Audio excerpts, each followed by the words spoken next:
Number से start करना, और हम्म। पक्षपात किए बिना, ये सोचे निष्पक्ष बिना कि होकर। नितिन दास कौन है, आप कौन हो, गुरु कौन है, छोड़ो।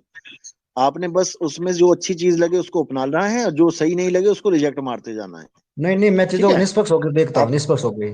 सहज भाव, हाँ, सहज भाव से। निष्पक्ष ये होकर आपने शायद देखोगे तो पहले भी आप, भेजा था एक बार। ये आपने पहले भेजा था, लेकिन वो फिर शायद एडमिन ने गलती से डिलीट कर दिया या डिलीट हो गया, पता नहीं चला। कोई बात नहीं, मैं दोबारा भेज देता हूँ। ठीक है। चलो, आज की तो बहुत हेल्दी कम्युनिकेशन हो गई हमारी।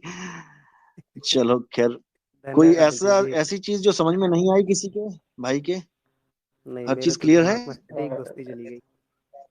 एक चीज चलो, बहुत अच्छी बात। अनहद का आपने मीनिंग बताया था, वो क्या था तीसरा वाला? अनहद होता है, देखो, आपने अनहद वैसे वर्ड का मीनिंग होता है जिसकी कोई हद ना हो, अनलिमिटेड, जिसकी कोई लिमिट ना हो, अनहद। लेकिन ये ऋषि मुनियों ने क्या किया, अनहद को नाद बना के हमारे पांच तत्वों की जो धुनें हैं उसी को अनहद बता दिया। गलती यहां पे कर दी। यानी कि जैसे हमारी पांच तत्व हैं हमारे पास बॉडी के, और उन तत्वों की एक एक आवाजें हैं। जैसे पानी की अलग आवाज होती है। अगर आप पानी देखोगे, बारिश कहीं हो रही है तो आप कहोगे कि बारिश हो रही है, क्यों? आपने सुन लिया कि अब पानी बरस रहा है, उसकी आवाज अलग है। ऐसे ही अग्नि की आवाज अलग है। कहीं पे आग लगेगी तो आपको एकदम आवाज की लपटों की आवाज आएगी, आग की लपटों की, तो आप समझ जाओगे कहीं आग लगी है। माचिस भी जब आप जलाते हो तो आप आग की आवाज को सुन सकते हो कि कैसे चली वो। आप ये नहीं कहोगे कि पानी गिरा, आप कहोगे आग लगी। इसी प्रकार हवा की आवाज साए साए चलती है, आप महसूस कर सकते हो कि आंधी चल रही है कहीं पे। इसी प्रकार पत्थर की आवाज यानी धरती की आवाज, चौथा तत्व जो है, वो कहीं पहाड़ टूटता है तो आप उसकी आवाज को महसूस करके समझ सकते हो कि ना तो आग जली, ना पानी बरसा, ना हवा चली, ये तो भैया पहाड़ की चट्टान गिर रही है कहीं। इसी प्रकार जो पांचवा तत्व आकाश तत्व है, इसकी आवाज कैसी होती है? आपको एक आवाज सुनाई देती है बंद कमरे में। आप दोनों दो गिलास लो, अपने कानों पे लगा लो, ढक्कन लगा लो उसको, या फिर आप पानी में अपने कानों को डुबो लो। अब वहां पर एक आवाज सुनाई देगी आपको। वो आवाज ऐसी चलती है, सुन, जैसे सन्नाटे की आवाज होती है। वो आवाज पांचवी तत्व की आवाज है, आकाश तत्व की आवाज है। वो चारों तरफ से आती है, कभी लगेगा दाएं कान से आ रही है, कभी लगेगा बाईं तरफ से, कभी लगेगा ऊपर से आ रही है।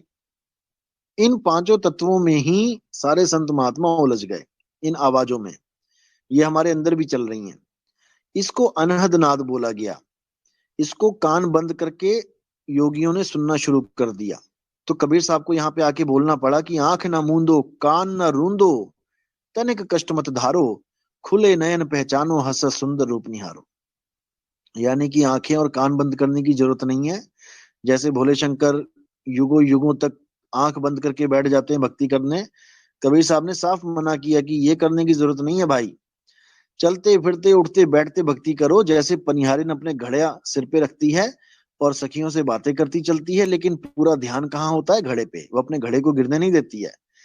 तो ये सिमरन कर रही है, वो याद रख रही है अपने घड़े को। ऐसे ही आपने मालिक को याद रखना है, चलते फिरते उठते बैठते। जब आप मालिक को यानी कि अपने आत्म स्वरूप को याद रखते हो, तो आप जिस चीज को याद कर रहे होते हो आप वैसे ही हो जाते हो। गीता में भी यही बोला गया कि हे अर्जुन, अंत समय में जो भी जिसका ध्यान करता है वो उसी के रूप को प्राप्त हो जाता है। इसी को कबीर साहब ने बोला, जहां आशा तहां वासा होई, वाको रोक सके ना कोई। जहां पे जिसकी आस लगी है वो वहीं पर ही जाएगा, उसको कोई रोकने वाला पैदा नहीं हो सकता। तो किसकी किसकी याद में रहना है? आत्मदेव की याद में रहना है। गुरु ग्रंथ साहब में लिखा है कि आत्मदेव पूजिए, गुर के पाए सुहाए। कि अगर इस दुनिया में आके तुम्हें कोई कर्म करना है तो वो केवल आत्मदेव की पूजा कर भाई। आत्मदेव के अलावा किसी को नहीं पूजना है, कोई शरीर नहीं पूजना है। इसीलिए गुरुद्वारे में किसी राम जी की, किसी कृष्ण जी की, किसी कबीर जी की, किसी किसी की फोटो नहीं रखी होती है। गुरुद्वारे में गुरु नानक जी की फोटो रखी होती है, लेकिन उसको गुरु रूप में मानते हैं, ना कि परमात्मा रूप में। जो परमात्मा रूप में मानते हैं वो असल में गुरबाणी को नहीं समझ पाए कि गुरबाणी कह क्या रही है। गुरबाणी में भी आत्मदेव की पूजा है, गीता में भी आत्मदेव की पूजा है, वेद पुराण में भी आत्मदेव की पूजा है, कबीर वाणी में भी आत्मदेव की पूजा है, लेकिन कोई समझ ही नहीं पा रहा। सब अपने अपने शरीरों को पूजने में लगे हैं, अपने अपने देवताओं को, अपने अपने इष्ट के शरीरों को पूजने में लगे हैं। असल में ये सब कपड़े हैं। हम कपड़ों की पूजा करने में उलझ गए, हम आत्मदेव को जान ही नहीं पाए, इसीलिए बार बार 84 में आना पड़ रहा है, इसीलिए बार बार जन्म मरण में जाना पड़ रहा है। जिस दिन आत्मदेव के साथ जुड़ गए, अब ना कहीं आना ना कहीं जाना, आपे में आप समाना, कहानी खत्म हो जाएगी, सदा सदा के लिए मुक्ति मिल जाएगी। इसके अलावा कोई सवाल और हो पूछ सकता है। एक एक जो आप कह रहे हैं कि हमें मरना कैसे चाहिए, लेकिन हाँ अगर जी, किसी का एक्सीडेंट हो रहा है तो वो तो अपने आप को चाहेगा ना कि मैं बचूं। बिल्कुल। वो आदमी यही चाहता है कि मैं बचूं, अस्पताल जाऊं, मुझे इलाज मिल जाए। सुनिए आप तो उल्टा बता सुनिए रहे हो कि वो बचना ही नहीं चाहिए, जब मरना ही है तो अब क्यों सुनिए परेशान हो रहे हैं, आराम अब से मर सुनिए, जाइए। मैंने ये नहीं कहा कि आप हॉस्पिटल ना जाओ जितने प्राण लिखे हैं उतने तो बचाने हैं। लेकिन जब ये मकान टूट रहा होता है, जब कोई ऑप्शन नहीं होती है, जब इसको छोड़ना ही पड़ता है, तब हमने क्या करना है, मैं इस बात पे बात कर रहा हूँ। जैसे आप मकान में रहते हो, आप रहते हो ना, आपने एलसीडी लगा रखी है घर में, 50,000 की होगी कम से कम, अच्छी अच्छी वाली। आपने बढ़िया बढ़िया कार भी खड़ी है, सब कुछ अंदर है मकान में, लेकिन जब भूकंप आता है तो आपने कभी देखा कि कोई एलसीडी उतार रहा हो, या कोई घर में जेवर जो रखे हैं वो इकट्ठे कर रहा हो? जब भूकंप आता है अपनी जान। जब भूकंप आता है ना, तो सब दरवाजा ढूंढते हैं, दरवाजा किधर है क्योंकि उनको पता है भाई बाहर निकल जा वरना मारा जाएगा। इसी प्रकार जब शरीर छोड़ने की बारी आती है तो हमारे 9 दरवाजे होते हैं, वो खुले होते हैं, जीव उसी में से निकल जाते हैं अगर उनको ज्ञान ना हो कि कहां से निकलना है। 9 दरवाजे कौन से होते हैं? 2 आंख के छेद, 2 नाक के छेद, 1 मुख का छेद, 2 कान के छेद, ये हो गए 7, और 1 लिंग और 1 गुदा का छेद। ये 9 छेद जो हैं, 9 द्वार जो हैं, इन्हीं में से निकलना पड़ेगा सबको, जितने भी बैठे हुए हैं, हिंदू मुस्लिम सिख ईसाई। अगर आपको यकीन नहीं है, आप हॉस्पिटल में जाओ, देखो कितनों की लेटर निकल जाती है, कितनों का पेशाब निकल जाता है, कितनों की आंखें बाहर आ जाती हैं, कितनों की जीभ निकल जाती है, कितनों का ब्लड आ जाता है नाक और कान में से। जाना इन्हीं में से पड़ेगा सूरत को, कोई ठिकाना और नहीं है। तो जब भूकंप आएगा तो इन्हीं दरवाजों में से आपको निकाल दिया जाएगा। लेकिन अगर आपने कोई गुरु धारण कर रखा है, फिर आपका रास्ता कुछ और हो जाता है निकलने का। वो ऐसे नहीं बता सकते यहाँ पे, लेकिन जब आप इस चीज में आओगे तब आपको हर चीज समझ में आने लग जाएगी कि कैसे हमने इस शरीर को छोड़ना है। गीता में भी अध्याय 10 में साफ बोला गया है कि योगी पुरुष वो होते हैं जो जानते हैं कि शरीर को कैसे छोड़ा जाता है। उसको मैं योगी पुरुष मानता हूं, ना कि मैं मंत्र जाप वाले को योगी पुरुष मानता हूं। जिसको यही नहीं पता कि मैं इस घर में कैसे रह रहा हूं और मुझे इस घर को छोड़ के कहाँ जाना है, कैसे इस घर को छोड़ना है, वो क्या जाने? कहाँ का ज्ञानी वो तो एक जानवर की तरह आया, जानवर की तरह चला गया। अपने आप को शरीर माना, शरीर भोगा, शरीर छोड़ के चला गया। उसको तो ये भी नहीं पता मैं आया था इसके अंदर, यानी मैं कुछ और हूं, इसमें अंदर रहने वाला कुछ और चीज हूं मैं। अपने आप को मकान बना के बैठ गया।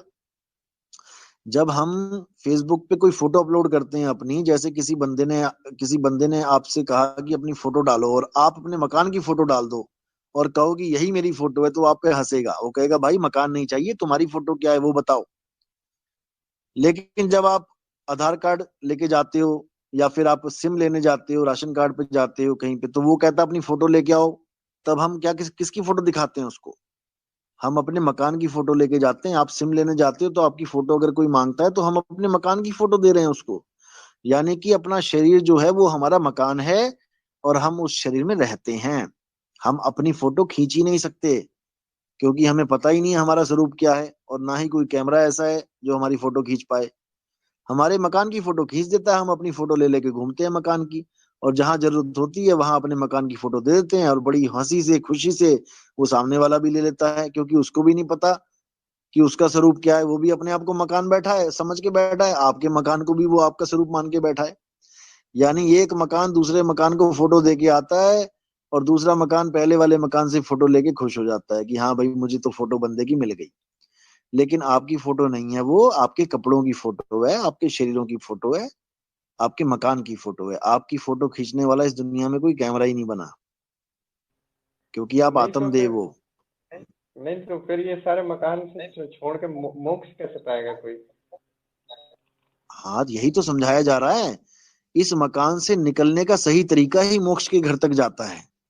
अगर आप इस मकान को सही से छोड़ना सीख गए कि जब मेरी मृत्यु आएगी तो मैं कैसे छोड़ूंगा इसको, तो समझ लो कि आपकी मुक्ति हो गई। आप शरीरों से अलग हो जाओगे। लेकिन अगर आपको नहीं पता लगा तो आपको इन 9 दरवाजों में से निकलना पड़ेगा, फिर आपको एक शरीर पकड़ा दिया जाएगा। ये आप सत्संग सुनोगे ना अगर डीपली, हमारे सत्संग इसी के ऊपर बेस्ड हैं जो मैं बात बता रहा हूँ। हमारे सत्संग में ऐसा नहीं है कि आप कबीर साहब को पूजो, कबीर साहब की मूर्तियां पकड़ो, कबीर साहब का ये करो वो, ऐसा कुछ नहीं है। हमारे हर सत्संग में आपको शब्द यानी आत्मा का ही ज्ञान समझाया जाएगा, बिना नितिन दास जी, 2 भेदभाव मिनट, के कि आप किस 2 मिनट धर्म रोकना के हो। चाहूंगा बस। हाँ हाँ। आप एक हाँ तरफ तो जी। कह रहे हो कि आत्मा का ना जन्म होता है ना मृत्यु होती है, दूसरी तरफ कह रहे हो कि इन 9 द्वारों से निकलना है, तो फिर निकलने वाले क्या निकलेगी वो? हाँ आत्मा से निकल रहे हो। बिल्कुल बिल्कुल, मैंने आत्मा नहीं बोला, मैंने जीव बोला है। हाँ तो जीव तो जो कहाँ जीव निकलेगा तो? होता है, जीव निकलता है ना, जीव आता और जाता है, आत्मा आती जाती नहीं है। हम्म। फिर समझ लो, मैंने आपने किसी एक जो भाई चला गया वो मुझे पूछ रहा था कि आत्मा को क्या बोलते हैं, आत्मा क्या है। आत्मा और मंत्री को एक समझो, आत्मा और मंत्री एक समझो, लेकिन इसकी कैटेगरीज क्या होती हैं? जीवात्मा, ब्रह्मात्मा, परमात्मा। ब्रह्मात्मा को विश्वात्मा कह देते हैं, यानी ब्रह्म कह देते हैं। जीवात्मा, आत्मा लगा है साथ में, उसके बाद ब्रह्मात्मा यानी विश्वात्मा, उसमें भी आत्मा लगा है, और परमात्मा, उसमें भी आत्मा लगा है। जैसे गृह मंत्री, खाद्य मंत्री, राज्य मंत्री, प्रधानमंत्री, मुख्यमंत्री, सब में मंत्री लगा है। मंत्री एक पद है, लेकिन कौन सा मंत्री वो उसके आगे वाले नाम पे डिपेंड करता है कि ये सबसे बड़ा वाला है कि छोटा है। जैसे प्रधानमंत्री वो भी एक मंत्री है और खाद्य मंत्री भी एक मंत्री है, लेकिन उन दोनों की पावर भिन्न है। इसी प्रकार परमात्मा और जीवात्मा, इन दोनों में आत्मा तो लगा है लेकिन इनकी पावर भिन्न है। जीव आता और जाता है, परमात्मा आता जाता नहीं है। जब आत्मा की सबसे ऊपर की स्टेज यानी कि जहां पर वो अचल अवस्था में जो आत्मा होता है उसको परमात्मा कह देते हैं। वेदों में भी कई जगह लिखा है कि आत्मा सो परमात्मा, लेकिन इसको समझ नहीं पाते लोग, जीवात्मा सो परमात्मा करके मानने लग जाते हैं। दिक्कत ये है, आत्मा सो परमात्मा बिल्कुल सही बात है, लेकिन जीवात्मा सो परमात्मा नहीं है। जीव तो आता जाता है, 84 भोगता है, जीव तो कष्ट भोगता है, आत्मा को कभी कष्ट नहीं होता। आत्मा इन सुख और दुख से ऊपर है, जीव सुखी और दुखी होता है। समझे? शरीर को छोड़ने वाला जीव है, आत्मा नहीं है। जीव कहाँ को